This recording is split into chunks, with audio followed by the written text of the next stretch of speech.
এটা কোন অবস্থায় মাইনা নিতে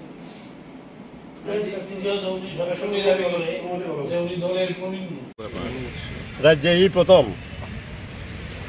রাজ্য বিধানসভার এক মাননীয় সদস্য নন শুধু তিনি উপাধ্যক্ষও বটে, মিডিয়াকে অত্যন্ত বাজেভাবে আক্রমণ করছে, যারা অতীতে কোনোদিনই হয় না।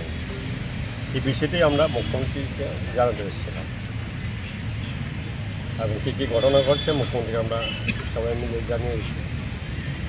মুখ্যমন্ত্রী বিষয়টা দেখবেন, এইটুকুই কি আশ্বাস দিলেন? কি আশ্বাস দিলেন? দেখবেন এটা এই বিষয়ে